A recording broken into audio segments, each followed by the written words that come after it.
우리 지난주에는 바울이 로마를 왜 이렇게 방문하려고 했는가 하는 것을 살펴보았고, 오늘은 왜 로마에서 복음을 굳이 이렇게 전해야 되는가 하는 그 이유를 설명합니다. 제가 대구에서 목회할 때 건강식품 대리점을 운영하시는 그 여집사님을 신방해서 왜 이 사업을 하게 되었습니까? 경위를 들은 적이 있습니다. 결혼하고 나서 애 하나 놓고 영양실조에 걸려가지고 온갖 병에 다 걸리고 먹으면 토하고 그야말로 그냥 일어나지도 못하고 걷지도 못하고 고생했는데 이 식품을 먹고 살아났다는 겁니다. 그래서 살아난 것만 아니고 이 사업을 하게 되었다. 내가 살아났기 때문에 먹으면 다 삽니다. 그런 체험을 하게 된 것이 이 사업을 하게 된 동기였다고 그렇게 말씀을 했습니다. 과거와 오늘날은 이 영업의 패턴이 많이 달라졌습니다. 과거에는 말주변이 참 중요했습니다. 영업술이 참 중요했습니다. 말 잘해가지고 사게 했습니다. 왜냐하면 과거에는 제품들이 많지가 않았습니다.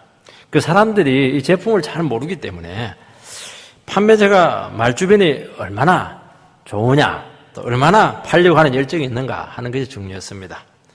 지금은 그거하고 안 됩니다. 지금은 상품들이 워낙 다양하고 많기 때문에 말주변은 안 되고 일단은 상품이 확실해야 됩니다. 그리고 이 제품을 어떻게 하든지 팔아야 되겠다. 그 열정이 있어야 됩니다. 이 전도나 복음을 이런 영업과 비교할 필요는 없지만은 어떤 이 태도면에 있어서는 비슷한 부분이 있습니다. 복음을 전할 때 어떻게 해야 됩니까? 이 복음만이 생명입니다. 여기에 대한 분명한 확신이 있어야 됩니다. 이 복음 들으면 반드시 삽니다. 이 말을 해야 됩니다. 살 수도 있고 안 살 수도 있으면 그러면 안 됩니다. 복음은 눈에 보이는 것이 아니기 때문에 상품을 주듯이 보여줄 수가 없습니다. 그래서 참 이걸 효과적으로 잘 전할 수가 있어야 됩니다. 그래서 이것이 되기 위해서는 복음을 전하는 자가 먼저 복음의 능력을 반드시 체험을 해야 됩니다. 말로 절대로 안 됩니다. 그리고 그 전하는 영혼에게 이 복음이 반드시 필요합니다 하는 열정을 가지고 그 영혼에게 모든 대가를 다 지불하고 할 때 이 복음이 전해지게 되는 것입니다. 이런 의미에서 바울은 로마 성도들에게 참 이런 확신과 열정을 가지고 복음을 전하고 있고 또 그 열망을 표현하고 있습니다.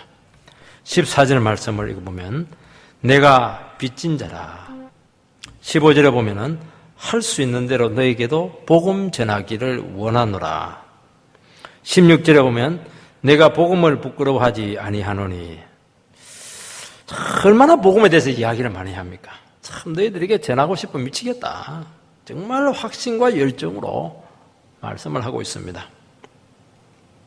바울은 로마에 있는 성도들에게 복음만이 유일한 진리라는 것입니다. 복음만이 인간을 살리고 너희들의 문제를 해결해 줄 수 있는 유일한 답이라고, 여러 개 중에 하나가 아니고 유일한 길이라고, only way. 그 말씀을 지금 그들에게 그렇게 해주고 싶어서 로마에 가려고 했던 것입니다. 첫 번째는 바울은 빚진 자의 심정을 가지고 그들에게 찾아가는 것입니다. 14절, 15절 말씀을 읽어보면은 헬라인이나 야만인이나 지혜 있는 자나 어리석은 자에게 다 내가 빚진 자라. 그러므로 나는 할 수 있는 대로 로마에 있는 너희에게도 복음을 전하기를 원하노라. 바울이 로마에 가려고 했던 이유는 복음을 전하려고 하는 그 열정 때문입니다. 그래서 이 복음을 전하고 싶어하는 그 심정을 딱 한 단어로 표현을 하는데 빚진 자다. 빚진 자의 심정입니다. 빚진 자의 심정이 어떤 마음입니까? 일단 빚을 지고 있으면은 마음이 무겁습니다. 갚을 때까지 무겁습니다. 먹을 것 먹지 못하고 입을 것 입지 못하고 한 푼이라도 아껴서 다 갚을 때까지 자유롭지 못합니다. 빚에 매이고 어쩔 수 없이 빚의 노예가 될 수밖에 없습니다. 제가 아는 분은 빚을 보증을 잘못 써서 36억을 빚을 떠안게 되었는데 도무지 갚을 길이 없어서 자살을 시도하는 것을 저는 얘기를 들어서 제가 참 잘하시는 그런 분입니다. 이런 빚에는 두 종류가 있습니다. 하나는 뭐냐 하니까 그 사람이 나에게 빚을 줬으면 빚을 준 그 사람에게 나는 빚진 자가 되는 것입니다. 이건 좀 소극적인 의미에서 빚진 자입니다. 또 하나는 적극적인 의미인데 다른 사람들이 돈을 주면서 이것을 제3자에게 주라고 할 때 자기가 그 돈을 보관하고 있는 상태에서는 전해주기 전까지는 빚진 자가 됩니다. 그 제3자에게 빚진 자가 됩니다. 안 전해주면 어떻게 됩니까? 횡령죄에 걸리게 됩니다. 이것은 이제 복음의 원리로 우리는 설명을 할 수가 있습니다. 먼저는 소극적인 의미입니다. 자기 자신이 빚을 지고 있는 경우입니다. 바울은 주님과 주의 백성들에게 나는 빚진 자다. 그 빚진 자의 심정을 표현하고 있습니다. 바울은 예수님을 만나기 전에 예수 믿는 사람들을 참 많이 핍박했습니다. 그래서 스스로를 나는 죄인 중에 괴수다. 나는 고개를 쳐들 수가 없다. 늘 그 빚진 자의 마음을 가지고 미안한 마음을 가지고 그렇게 복음을 전거했습니다. 어떤 분은 복음을 전하는 이유가 과거에 너무 많은 빚을 졌기 때문입니다. 과거에 너무 죄를 많이 지어서 정말 갚을 길이 없어서 내가 정말 복음을 전합니다. 그렇게 이야기합니다. 청소년 때 너무 방황했습니다. 너무 주님을 거역하는 삶을 살았습니다. 그러면 이 청소년만 보면은 빚진 자의 심정이 됩니다. 내가 청소년 때 저렇게 인생에 방황했는데 내보다 더 방황하는 청소년들을 바라보면 막 빚진 자의 심정이 되는 겁니다. 그래서 청소년 복음사에게 헌신을 하신 그런 목사님이 많이 계십니다. 여러분, 주님께 받은 은혜를 갚을 길은 없고 자기 인생을 복음을 위해서 그냥 다 바치는 겁니다. 또 하나는 적극적인 의미입니다. 내가 맡고 있는 이 복음이 너무 크기 때문에 그 중압감 때문에 전하지 않을 수가 없습니다. 우리가 조금 전에도 말씀을 드렸지만은 누군가 큰 돈을 주면서 이것을 제3자에게 전해 주십시오 한다면은 그것을 전달할 때까지는 너무 큰 중압감에 시달리게 됩니다. 여러분, 복음을 모를 때는 평범하게 살아갈 수가 있습니다. 돈 벌고 결혼하고 취직해서 잘 살아갈 수가 있습니다. 근데 복음을 제대로 알기만 하면은 이 생명의 복음을 내 안에 절대로 담아둘 수가 없습니다. 너무 큰 걸 내가 받았기 때문에 이것을 내가 혼자 꿀꺽하고 모른 채 할 수가 없는 겁니다. 바울은 자기가 맡은 이 복음을 나의 복음이다 이런 식으로 표현합니다. 아니, 예수의 복음이 뭐가 있고 나의 복음이 뭐가 있습니까? 그 말은 뭐냐니까 예수님께서 특별히 나에게만 주신 복음의 비밀이 있다는 것입니다. 그것이 무엇이죠? 이방인에게 복음을 전하도록 하기 위해서 특별히 주신 이신칭의 교리, 이것이 바울이 말한 나의 복음입니다. 오직 구원은 행위가 아니고 믿음으로만 받습니다 하는 것입니다. 할례도 아니고 율법도 아니다. 오직 믿음으로만 구원을 받을 수가 있습니다 하는 것입니다. 그래서 자기는 이 복음을 전하지 않으면 자기에게 화가 미친다고까지 했습니다. 왜냐하면 이것은 다른 사람에게 준 것이 아니라 나에게만 특별히 주었기 때문입니다. 이방인에게 이 복음을 전했기 때문에 유대인들에게 온갖 핍박을 다 당하고 돌에 맞기도 하고 거의 순교도 당하기도 했지만 절대로 이 부분에 있어서는 타협하거나 양보하지 않았습니다. 여러분, 복음을 우리가 알고 우리가 복음을 듣고 복음을 가지게 되면은 모든 것을 다 가진 것입니다. 잘 안 믿으시네요. 꼭 아멘 해야 됩니다. 나 돈 없는데, 취직 안 됐는데, 나 지금 아주 배우자도 못 구했는데, 그런 말 하면 큰일 납니다. 아직 복음을 모르는 겁니다. 다 가진 겁니다. 다 가졌어요. 이 생과 내세를 다 가진 겁니다. 우리는 인생의 근본 문제가 해결이 되었습니다. 세상 사람들은 아무리 돈을 많이 가지고 있어도 근본적인 문제가 해결 안 됐기 때문에 그게 아무 의미가 없습니다. 제대로 쓸 수도 없고 가치도 없고 아무것도 없어요. 우리는 근본 문제가 해결되기 때문에 10원짜리 하나도 가치가 있어요. 이게 얼마나 위대한지 모르는 것입니다. 나는 잃어버린 인생을 찾았습니다. 나를 알게 되었고 나를 찾았습니다. 내가 누군지 알아요.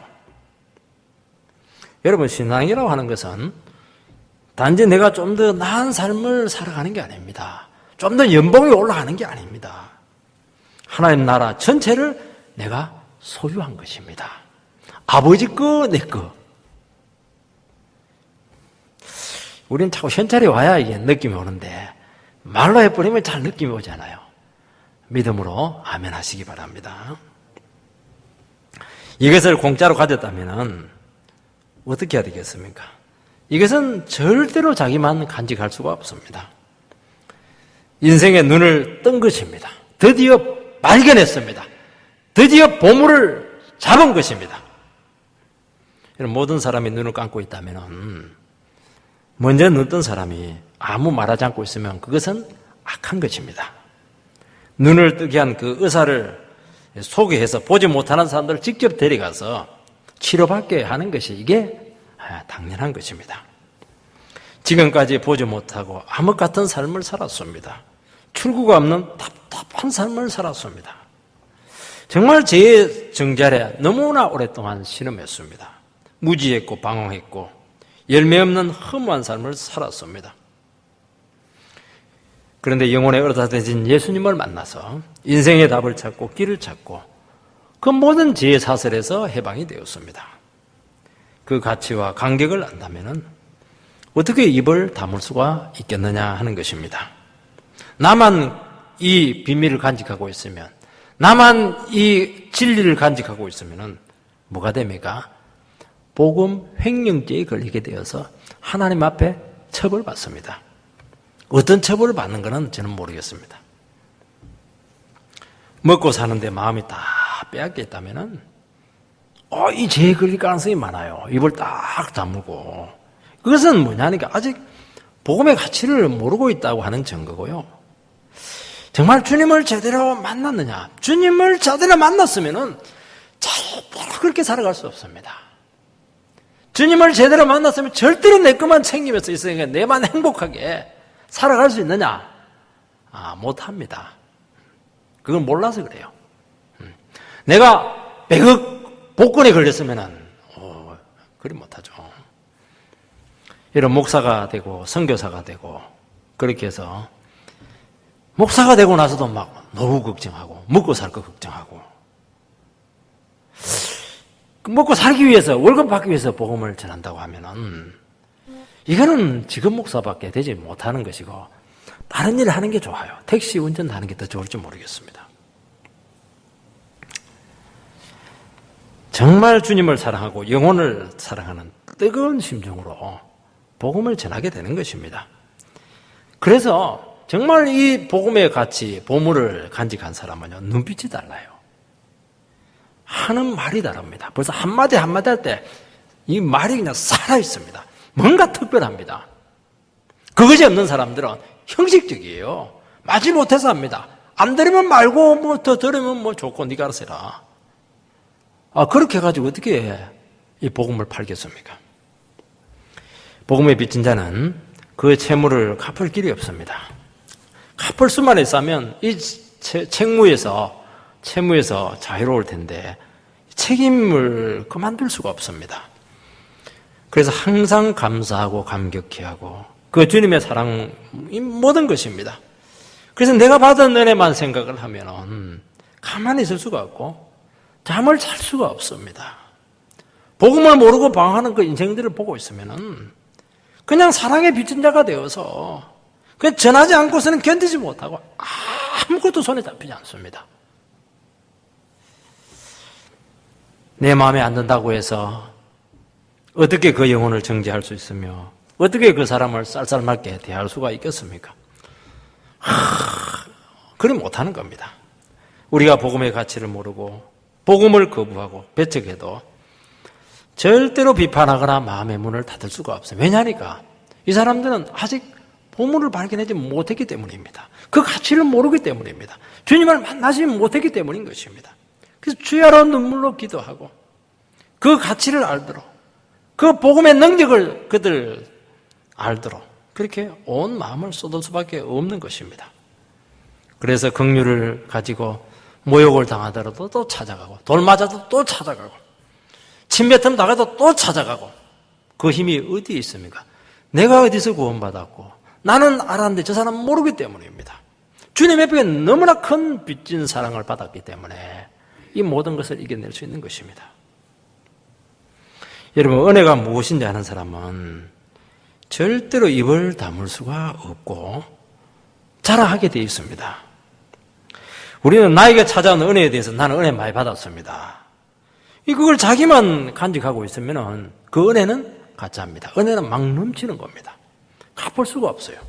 그런데 용서받은 겁니다. 여러분, 1000억의 돈을 빚을 졌는데 그냥 탕감받았습니다. 어떻게 가만히 있겠습니까? 막 온 세상에 돌아다니면서 자랑해야 되지 않겠습니까? 저절로 자랑하게 되고 감격하게 되고 무지와 어둠 속에 살아가는 영혼들에게 전하지 않을 수가 없는 것입니다. 은혜는 뭐냐? 막 흘러 넘치는 것입니다. 그래서 삶이 막 흘러 넘칩니다. 능력이 막 흘러 넘치는 겁니다. 두 번째는 복음이 필요한 대상이 누구냐 하는 것입니다. 복음은 모든 사람들에게 필요합니다. 14절 말씀을 읽어보면은 헬라인이나 야만인이나 지혜 있는 자나 어리석은 자, 복음은 모든 인류에게 필요합니다. 또 15절에 보면은 로마에 있는 너희에게도 복음 전하기를 원한다. 복음은 믿지 않는 인류에게만 필요한 것이 아니고 믿는 우리들에게도 필요하다고 말씀합니다. 모든 사람들, 또 믿는 우리들에게도 복음은 필요합니다. 여러분, 먼저 복음은 모든 인간에게 다 필요한 것입니다. 헬라인이나 야만인의 이 구별이 나오고 있습니다. 여러분, 헬라인은 문명인을 이야기합니다. 그 당시로 봤을 때는. 야만인은 그야말로 바바리안들입니다. 그 구별이 무엇으로 구별이 됩니까? 국적으로, 또 문화 수준으로, 언어의 차이로. 그 당시는 헬라어를 쓰는 사람은 문명인이고 헬라어를 안 쓰는 사람은 야만인입니다. 왜 바바리안이라 이렇게 했느냐 하니까 헬라인들이 보니까, 토인들, 원주민들 보니까 말을 하는데 바리바리, 바바리 이렇게 얘기하는 겁니다. 자기 말을 못 알아들으니까 그러지 않습니까? 우리도 영어 쓰는 사람한테 샬라 이렇게 하지 않습니까? 그걸 그대로 붙이면 뭐냐니까 바바리안, 야만인 그렇게 이름을 붙인 것입니다. 무시하는 말입니다. 여러분, 문명인과 야만인의 차이가 무엇입니까? 문명인은 문화생활을 합니다. 예술을 추구하고 인간이 만든 문명의 이기들의 혜택을 누리면서 살아갑니다. 제가 이번에 어떤 책을 보면서 알게 된 사실이 하나 있습니다. 이 문화적인 수준, 그 삶의 그 수준의 차이가 선진국하고 우리나라하고 차이가 있다는 것을 이 사람이 어디서 보여줬냐니까, 이 어떤 문화 수준에서 하나를 탁 끄집어내는 것을 봤습니다. 서양 사람들은 연말이 되면은 미술관, 갤러리, 또 아니면 박물관, 여기서 이제 가족 회원권, 1년 회원권을 산다고 합니다. 우리나라 사람들은 뭐 골프 회원권, 뭐 이런 것들은 사는데, 클럽 회원권은 사는데, 뭐 갤러리 이런 것들 팔지도 않습니다. 왜냐하면 사지도 않기 때문입니다. 왜 서양 사람들은 이 회원권을 이렇게 중요하게 생각하느냐? 갤러리를 가고 박물관을 가는 것이 너무 재미있다는 겁니다. 우리는 하나도 재미가 없는데 억지로 숙제 때문에 가서 보고 이렇게 하는데, 서양 사람들은 너무 재미있다는 것이죠. 우리는 가보고, 야, 옛날 사람들도 이렇게 참 물건을 잘 만들었는데 그것밖에 보지 못한다는 것입니다. 그런데 이 문명 선진국 사람들 중에서 수준이 높은 사람들은 그 물건을 보고 유물들을 바라보면서 그 뒤에 있는 그 당시 사람들의 삶의 동선을 읽어낸다는 것이죠. 그리고 그들의 지적인 수준을 알아낸다는 겁니다. 그리고 그들의 문화적인 수준을 알아낸다는 겁니다. 그러니까 상당히 재미가 있다는 것이죠. 저는 그걸 모르기 때문에 말만 하지 저도 재미를 못 느끼고 있습니다. 그게 뭐냐니까, 그게 문화인이고 덜 문화인이고 하는 것을 보여주는 것입니다. 그래서 문명화되었다 하는 것은 인간의 죄가 인간의 만든 문명으로 가려서 드러나지 않게 되도록 제도화되었다 하는 것을 이야기하는 것입니다. 여러분, 문화와 문명이라고 하는 것은, 그래서 우리가 살아갈 때 문명의 옷을 입지 않으면 사회생활이 불가능합니다. 어떻게 팬티 입고 사람들을 만납니까? 옷을 입어야죠. 멋있는 옷을. 그래서 본능과 죄와 욕망이 가려져 있어야 우리는 사회생활을 하고 같이 살아갈 수가 있습니다. 그래서 문명에는 삶을 편안하게 하고 세련되게 하는 그런 부분들이 있습니다. 그 문제는 뭐냐니까 근본적인 죄는 여전히 남아있고 문명이라고 하는 형식 속에 더 교묘하게 죄를 숨긴다는 것입니다. 아예 모르는 사람, 무식한 사람들은 그냥 죄인지도 몰라요. 막 죄를 지으면서도 그냥 그걸 다 노출합니다. 그런데 문명인은 죄를 지어도 죄 안 짓듯이 죄를 지습니다. 세련되게 죄를 지습니다. 죄를 지어놓고 싹 숨긴 데 천재입니다. 그게 더 위험하지 않느냐 하는 것입니다. 이게 더 인간과 사회를 더 부패하게 하는 것은 아니냐 하는 것입니다. 그래서 문명의 이기 속에서 사람들은 점점 죄 가운데 소외되어 가고 있고, 그래서 이들이야말로 더 강력한 십자가 복음이 필요하다는 것입니다. 하나님과 막혀 있습니다. 인간 사이에 막혀 있습니다. 여러분, 문명의 껍질을 깨는 것은 복음 외에 다른 길이 없습니다. 복음은 유일하게 사람들의 껍질을 다 홀라당 다 벗겨서 있는 모습 그대로 하나님 앞에 세우는 것입니다. 내 생활 수준, 지식 수준, 문화 수준, 교양 수준, 그걸로 다 우리는 포장을 하고 있는데 복음은 그거 안 봅니다. 싹 거두어내가지고 네 본 모습이 뭐냐, 제된 본성을 있는 그대로 들추어내는 것이 이게 복음입니다. 복음의 능력입니다. 사람들은요, 죄를 지으면 지을수록 자기 자신을 더 포장합니다. 죄를 지으면 지을수록 더 위선적이 됩니다. 여러분, 부부싸움을 해도요, 뭐 대판 싸우고 나서도 그 다음날 어떻게 합니까? 화장술로 멍든 얼굴을 싹 한 프로치 합니다. 그것만 안 합니다. 꼭 옆집 사람, 그거 새벽 2시에 싸우는 거 다 들었거든요. 꼭 인사합니다. 모자 딱 쓰고 밤새 안녕하셨습니까? 싹 웃으면서 갑니다. 저 그거요 많이 봤어요. 제가 그 인사를 많이 받았습니다. 목사니까 더 인사를 많이 했습니다. 속으로는 울고 있죠. 속으로는 멍이 텅텅 들어있는 겁니다. 이게 백의의 천사입니다. 그 속을 누가 들춰내겠습니까? 복음은 인간의 고상함 속에 숨긴 그 무지와 추악과 탐욕을 여지없이 들춰냅니다. 참 위대합니다. 그래서 복음에 딱 멈춰 서게 되면, 우리가 복음을 제대로 부딪히기만 하면 내 껍질이 다 벗겨지니 그때는 너무 부끄러워요. 막 눈물밖에 없고 창피하고 숨을 곳밖에 없는데요. 한번 이렇게 막 부끄러움을 당해버리면 그렇게 자유로울 수가 없어요. 여러분, 교회 오셔가지고도 어떤 분들은 자꾸 이렇게 숨으려고 그러고 사람들은 눈치 보고 피하려고 그러고 앉을 때 기둥 뒤에 앉아서 있고, 왜 그렇습니까? 자꾸 숨기려고 그래요. 볼장 다 봤다, 우리 식으로 표현하면. 그러면요, 얼마나 자유로운지 모릅니다. 복음은 우리에게 이런 능력을 주기 위해서 존재한다는 것입니다. 야만인은 본능적이고 질서도 없고 제도도 없습니다. 짐승처럼 자기 마음대로 살아가는 사람들이 야만인입니다. 무지와 미신의 지배를 받습니다.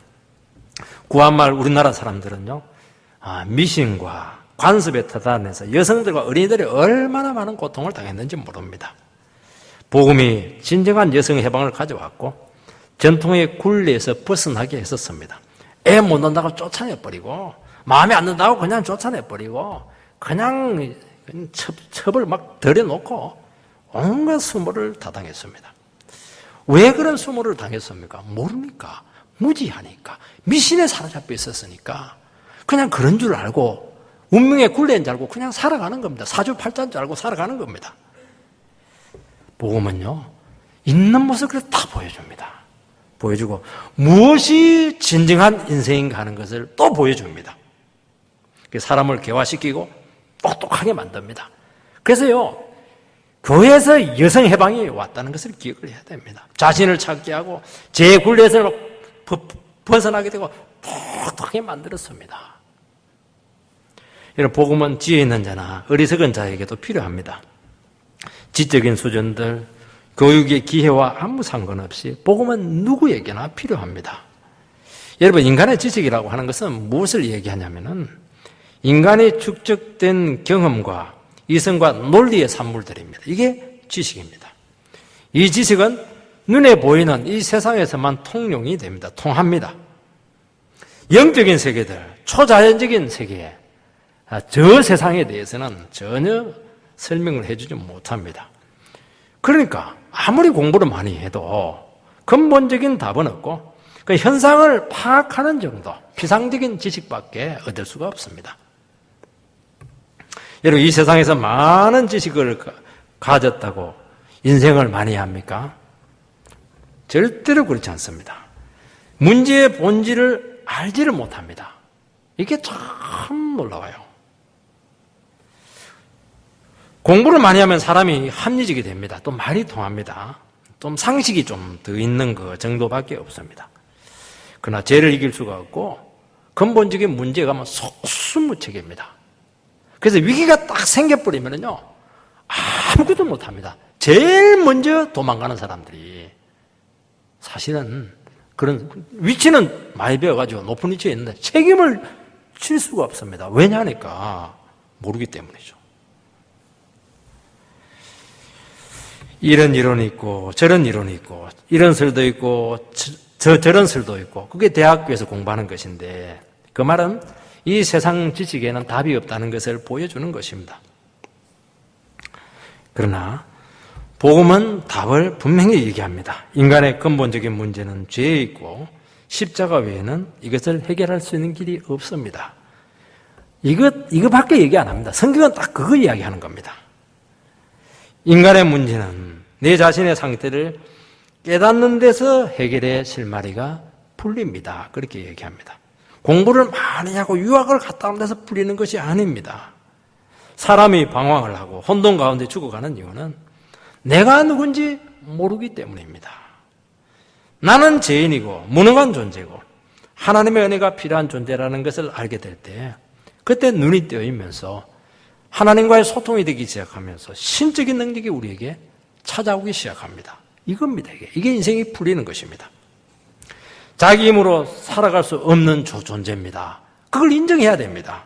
그러면 어떻게 되느냐? 내 인생을 예수님께로 맡겨드릴 수가 있습니다.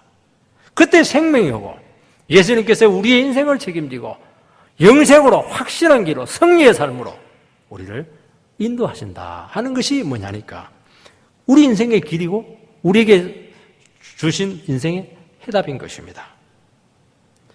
그렇게 되게 될 때 우리는 우리 자신들에 대해서 기대하지 않습니다. 다른 사람에 대해서 기대하지 않습니다.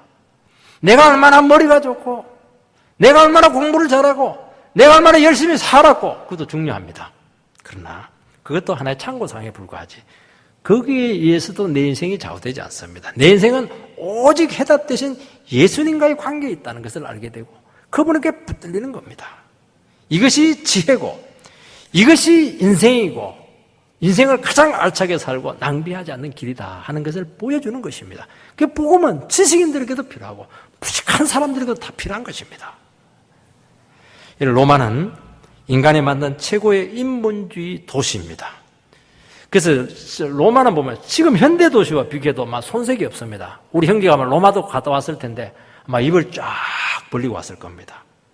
2000년이 지났는데 그대로 보존되어 있어 얼마나 건축술이 뛰어난지 모릅니다. 인본주의라고 하는 것은 인간의 가능성, 인간을 긍정하는 것입니다. 얼마든지 인간의 능력으로 선해질 수 있고 얼마든지 불가능한 걸 가능하게 할 수 있다. 얼마나 멋있는 믿음입니까? 여러분, 로마는 인간의 영광으로 완전히 도배가 되었습니다. 법이 있었고 정의가 있었고 질서가 있었고 제도가 완비된 정말 이 지상에 만들어진 도시 중에서 최고의 도시가 지금까지도 로마다. 역사학자들은 그렇게 평가를 내리고 있습니다. 여러분, 로마라고 하는 도시 안에서 하나님을 느낄 수도 없고 찾을 수도 없습니다. 그런데 그곳에 보면 인간이 원하는 것은 다 있습니다. 돈이 있습니다. 권력이 있습니다. 모든 것이 가능했습니다. 원하는 것은 다 있습니다. 돈 있으면 못할 게 하나도 없습니다. 그래서 사람들은 그 도시가 주는 편리성과 마력에 완전히 빠져버리게 되었습니다. 문제는 뭐냐니까 내적으로는 너무너무 깊이 썩어가고 있었던 것입니다. 이런 곳에 복음이 필요하다는 것입니다. 복음을 통해서 가식을 다 벗겨버리고 하나님은 심판하시며 복음을 통해서 심판을 선포하면서 너희들의 주인이 아니고 하나님께 영광을 돌려야 된다 하는 것을 선포해야 된다는 것입니다. 그리고 하나님이 주인이고 하나님의 중심으로 삶을 완전히 바꾸지 않으면 멸망할 도성이다 하는 것을 복음만은 말을 해줄 수가 있는 것입니다. 오늘날 이 사회는 자본주의 사회입니다. 자본주의 사회라고 하는 것은 모든 삶의 원리와 패턴이 돈의 원리에서 다 움직인다는 겁니다. 돈이 중심이에요. 돈 없으면 못 살아갑니다. 이런 돈 없어가지고 어떻게 공부를 합니까? 저도 돈이 없어가지고 공부를 못했어요. 너무 힘들었습니다. 돈은 엄청난 힘을 가지고 있습니다. 사람들을 지배합니다. 돈 있으면요 못할 게 없어요. 솔직히 얘기해서 자본주의 사회 아닙니까? 그런데 돈이 피조물이며 삶의 한 수단에 불과합니다 하는 것을 누가 이야기해 줄 수가 있겠습니까? 그것은 교회에서밖에 얘기해 줄 수가 없는 겁니다. 복음 외에는 이 원리를 뒤집을 수 있는 논리가 나오지를 않습니다. 절대로. 공산주의가 자본주의를 그냥 박살을 냈는데 박살내는 공산주의가 다시 자본주의를 지금 회귀하고 있어요. 중국 사람들 돈 더 좋아해요. 러시아 사람들 돈을 더 좋아합니다. 안 되는 겁니다. 이데올로기 갖고 안 되고 공산주의 갖고 안 되는 겁니다. 복음 외에는 절대로 돈을 이길 수가 없습니다.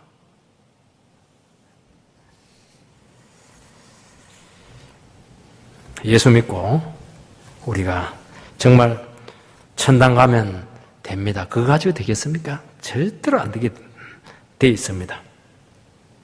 여러분, 복음은 모든 자들에게 다 필요합니다. 여러분, 편한 것이 복이 아니고 많이 가지고 하는 것이 욕심이고 명예와 권력을 추구하는 것이 유혹입니다. 우리는 선포할 수 있습니다. 그래서 로마에 더 강력한 복음이 필요하고 우리가 주님께로 돌아오게 되었을 때 우리가 있는 가진 것들, 재물들, 돈들, 공부들, 학위들, 지위들 얼마나 복되게 주님 앞에 쓰일 수 있는가. 완전히 삶의 원리를 뒤집어 놓아라 하는 것이 복음이라는 겁니다. 이런 복음은 로마 교회 믿는 자들에게도 필요했습니다. 복음은 구원받은 자에게만 필요하지 않다고 분명히 말하고 있습니다. 복음은 누구든지 다 들어야 됩니다. 왜냐하니까 복음은 인생의 본질을 보여주고 우리의 모습을 있는 그대로 보여주기 때문입니다. 교회에서 문제를 대부분 일으키시는 분들을 살펴보면 초신자들이 아닙니다. 오래 믿은 그런 분들인 경우가 참 대부분입니다. 그건 참 우리는 많은 것을 생각을 하게 합니다. 처음 믿을 때는요, 어떻게 합니까? 복음 듣고 그렇게 감격하고 그냥 말씀대로 살리고 그렇게 애를 씁니다. 근데 오래 믿으면 복음이 자꾸 약해집니다. 흐려집니다. 왜냐하니까 다 한다는 겁니다. 교회 생활에 자꾸 익숙해집니다. 형식적이 되고 율법주의에 빠지게 되고 매너리즘에 다 빠지게 되고 자꾸 일을 하려고 합니다. 복음에 대한 대가를 지불하려고 하지 않고 자꾸 행위나 행동이나 막 자기 공로를 막 자랑하고 이름을 내려고 합니다. 스스로 잘 안다고 속기 때문입니다. 그게 뭐냐니까 그러니까 복음이 필요하다는 것입니다. 복음의 감격은 사라지고 구원의 기쁨은 없어지게 됩니다. 주님의 첫사랑을 온전히 너무 잊어버려가지고 찾을 길이 없습니다. 복음은 교회 안에도 선포되어야 될 줄로 믿습니다. 왜냐하니까 이 복음이라고 하는 것은 하나님 앞에 우리 자신들을 세우는 것이 아니라 고통스러운 작업입니다. 그렇게 안 하고 싶어요. 본능대로 욕심대로 살고 싶은 그런 마음이 많은 것입니다. 그 자꾸 믿는 사람들도 하나님 앞에 나가서, 왜냐하면 우리는 또 나름대로 위선의 탈을 쓰고 있거든요. 또 벗겨내고 또 벗겨내고 이렇게 해서 항상 우리를 목욕을 해야 됩니다. 세수를 딱 해서 깨끗하게 만들어 놔야 되는데 그것은 오직 복음의 능력밖에 없다고 말씀하고 있는 것입니다. 그러면 다시 기쁨이 생겨요. 감격이 생깁니다. 오래 믿었는데 어린애 같아요. 오래 믿었는데 일도 잘해요. 근데 그렇게 복음적일 수가 없어요. 그렇게 사랑이 많고 따뜻해요. 그게 할 수 있는 방법은 복음밖에 없습니다. 교회들이 잘 몰라요. 복음을 모르니까 자꾸 교훈을 가르치고 일을 가르치고 이렇게 하려고 하는데 그건 스스로 올무에 빠지는 것입니다. 오늘 우리 한국교회가 싸늘해진 이유는 복음이 선포되지 않았기 때문입니다. 복음을 몰라요. 이 말하면 목사님 굉장히 독선적이시네요. 그렇게 교만하게 말했어야 되겠습니까? 그렇게 얘기할지 모르겠습니다. 그렇지 않아요. 저는 분명히 얘기합니다. 복음을 모릅니다. 그 증거가 무엇입니까? 하나님 말씀을 안 잡았습니다. 말씀 복음 하는데 돈 잡고 있어요. 명예 잡고 있습니다. 권력을 내놓지를 않아요. 건물 잡고 있어요. 건물 믿지 하나님 안 믿습니다. 말하고 행동하고 다릅니다. 그것이 뭐냐니까 복음을 몰라서 그런 겁니다. 이런 복음을 말하지만은 주님 앞에 인간의 재성을 선포하지 않습니다. 욕심이 죄입니다. 욕심이 탐욕이 우상입니다. 그 말을 못합니다. 그러면 헌금이 확 줄어드는데요. 욕심이라고 하는 것은 인간이 발전하는데 아주 좋은 동기가 됩니다. 그렇게 합니다. 그게 뭐냐니까 복음을 모르고 있다는 증거입니다. 우상은 두드려 깨야 되는 겁니다. 탐심은 우상이라 분명히 얘기하지 않아요. 우상은 막 두드려 잡아버려야 됩니다. 오직 예수의 피밖에 다른 길이 없습니다. 분명하게 얘기해야 되는데 너무 많은 새끼를 만들어 놨습니다. 개구멍을 자꾸 만들어 놔가지고 그냥 요리조리 미꾸라지처럼 다 빠져나갑니다. 할 수 있습니다. 긍정적으로 한번 해보시기 바랍니다. 적극적인 사고를 하시기 바랍니다. 그것도 어느 정도 일리가 있습니다. 그렇지만 인생의 근본적인 문제에서 아무 의미가 없습니다. 그게 이것으로 영원히 살고 우리 인생에 살고 마귀의 권세를 이길 수 있느냐? 그것은 자기 생각입니다. 절대로 안 되게 되어 있습니다. 마지막으로 복음은 너무나 자랑스러운 것이다 말씀하고 있습니다. 16절에 보면 내가 복음을 부끄러워하지 아니하노니 이 복음은 모든 믿는 자에게 구원을 주시는 하나님의 능력이 됩니다. 먼저는 유대인에게요 그리고 헬라인에게로다. 복음을 부끄러워하지 아니하노니 이중부정은 강한 긍정입니다. 바울은 복음이 너무 자랑스럽다고 말씀하고 있습니다.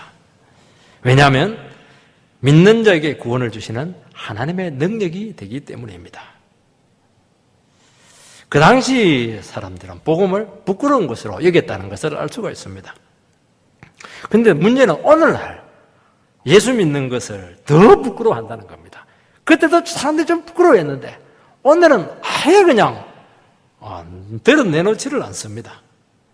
세상으로부터 비난을 많이 받고 있고 예수 믿는 사람들이 세상에 대해서 너무 기가 죽어서 복음을 말하지 못하고 복음대로 살지 못합니다. 이미 젊은이나 대학 사회는 복음 얘기하면 아예 그냥 냉소적입니다. 들을 예고하지를 않습니다. 지금 대학교 지금 복음 사회가 지금 완전히 거의 끝나기 숨만 할딱할딱 하고 있습니다. 지금 명맥만 겨우 유지하지.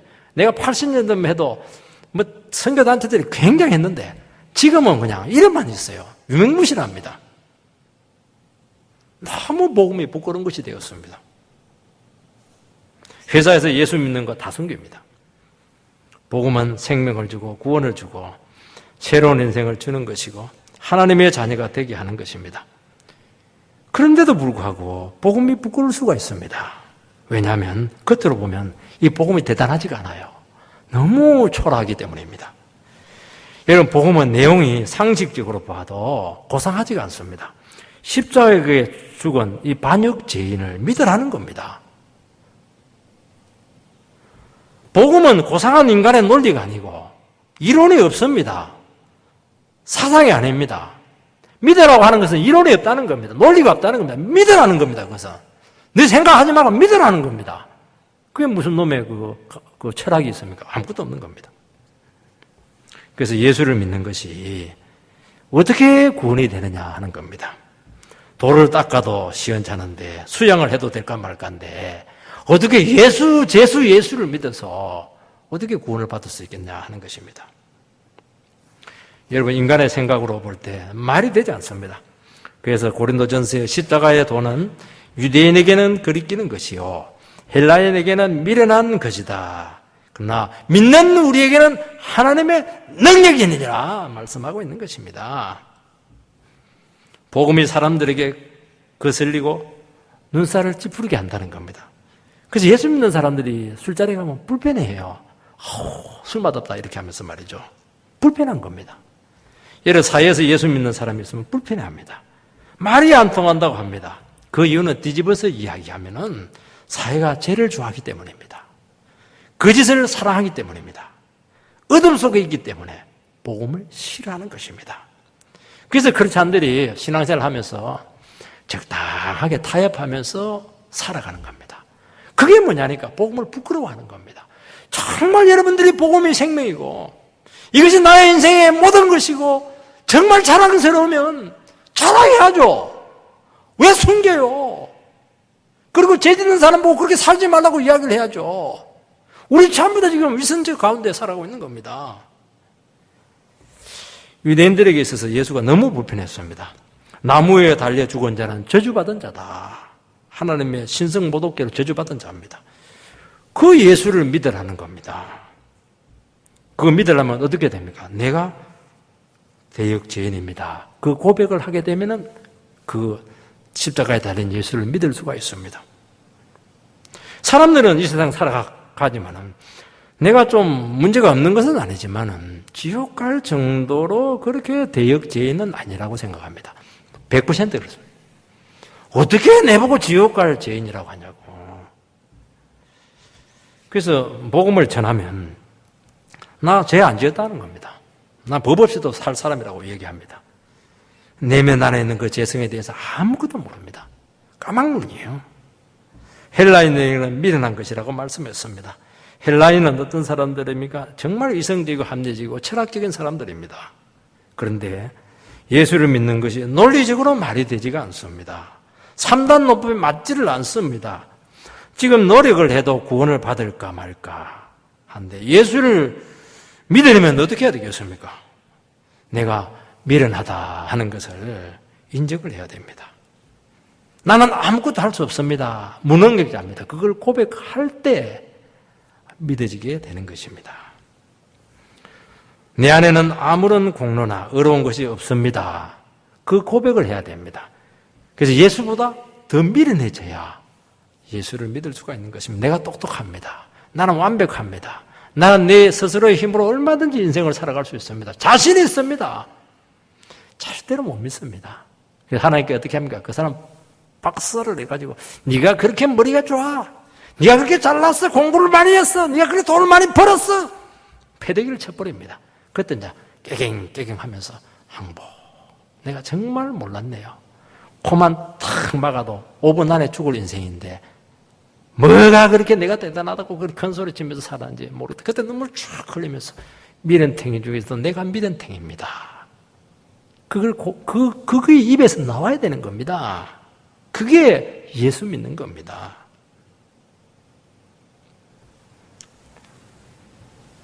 십자가 앞에서 자기가 없어져야 됩니다.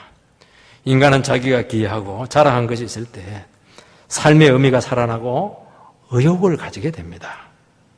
노력한 만큼 결과를 거두면 너무 좋죠. 그런데 인간은 다 무능력자입니다. 아무리 노력해도 여러분 인생의 근본적인 질이 나아지지 않습니다. 최선을 다하면 다할수록 좌절감은 더 많아지게 될 겁니다. 화를 냅니다. 막 배척을 합니다. 뭐 이런 인간이 다 있냐고 그렇게 할 겁니다. 여러분 인간의 문제는 간단하지 않습니다. 한강을 헤엄쳐 건너는 것은 수영 실력이 있으면 가능합니다. 대한해협도 옛날에 우리나라 그 수영 선수 출신의 대한해협을 이렇게 횡단해서 헤엄을 쳤습니다. 그럼 태평양은 못 건넙니다. 이것은 인간의 노력이나 능력으로는 처음부터 불가능합니다. 태평양을 건널 수 있는 유일한 길은 비행기를 타든지 배를 타야 됩니다. 비행기는 가만히 타고 있으면 건너가 있습니다. 비행기 안에서 내가 아무리 뛰어도 아무 소용없습니다. 도리어 그 비행기 흔들립니다. 가만히 있어야 됩니다.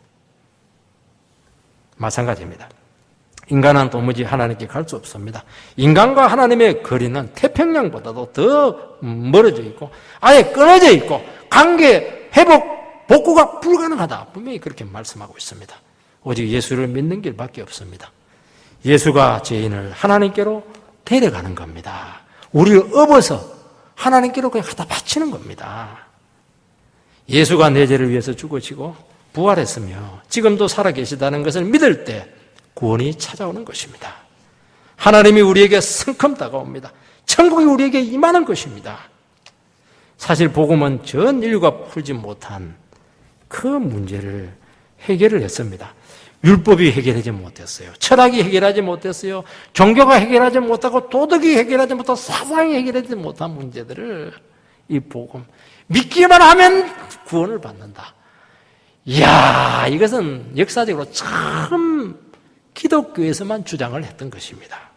너무너무 위대한 것입니다. 이것은 인간이 수천 년 동안 풀지 못한 문제를 믿음이라고 하는 그 말씀 한마디로 다 풀어냈던 것입니다. 복음은 듣기만 하고 받아들이기만 하면 죄 용서 받습니다. 구원이 옵니다. 능력이 찾아옵니다. 사람이 변합니다. 복음을 들으면 말도 되지도 않는 그 복음의 말씀이 믿어집니다. 그게 기적입니다. 죄인이라는 것이 깨달아집니다. 괜찮은 사람인 줄 알았는데 완전히 내 안에 죄의 소굴이 있다는 것을 알게 됩니다. 그래서 고개를 쳐들지를 못합니다. 예수가 십자가 죽음을 통해서 하나님의 사랑이 전달돼서 눈물이 쫙 이런 죄인을 살려주었구나 생각하는 것입니다. 그래서 우리는 죄 회개 많이 한 사람들, 깡패 같은 사람들 죄 회개 많이 할 줄 아는데 그러지가 않아요. 하나님 은혜를 많이 체험한 사람들이 눈물을 많이 흘립니다. 바울 사도는 그렇게 신앙이 좋은데도 자기는 늘 뭐라고 해요? 나는 죄인의 괴수다 하는 겁니다. 어떻게 바울이 죄인의 괴수입니까? 우리보다 훨씬 도덕적으로 뛰어난데요. 그걸 하나님 앞에 보니까 완전히 죄투성이에요, 이게.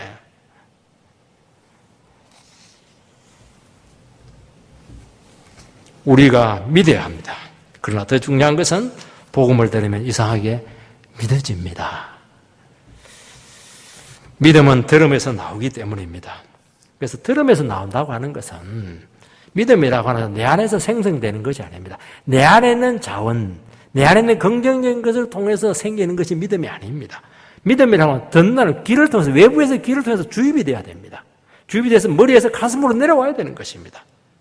그래서 이것은 외부에서 주시는 하나님의 공로입니다. 하나님이 믿게 주셔야 되는 겁니다. 시체에다가 살아나.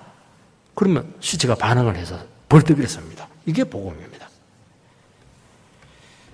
복음을 들으면 하나님의 시야로 내 현실이 보이고 문제가 새롭게 보이기 시작합니다. 강력한 치료제입니다. 들으면 죽은 자가 살아나고, 들으면 낙심한 자가 힘을 얻게 되고, 들으면 실패자가 일어서게 되고, 들으면 독수리 날개치며 올라갈 것입니다. 창조 능력이 있고 그대로 성취되는 능력이 있습니다. 그 말씀이 우리 안에서 변화를 일으키고 신부를 바꾸고 새로운 인격을 심어줍니다. 너무 놀라운 것입니다. 이것이 지금까지 어떤 종교나 철학도 풀어내지 못한 엄청난 기적이다 하는 것입니다. 복음을 믿는 자는 부끄러움을 당하지 않습니다. 믿음대로 되기 때문입니다. 믿지 않는 자는 반드시 부끄러움을 당하게 될 것입니다. 그 인생이 망하면서 하나님 앞에 영광 돌리고 실패했습니다. 정말 부끄럽고 얼굴을 들지 못하게 될 것입니다. 다시 한 번 더 복음에 헌신된 귀한 권속들 되시기를 주의 이름으로 축복합니다.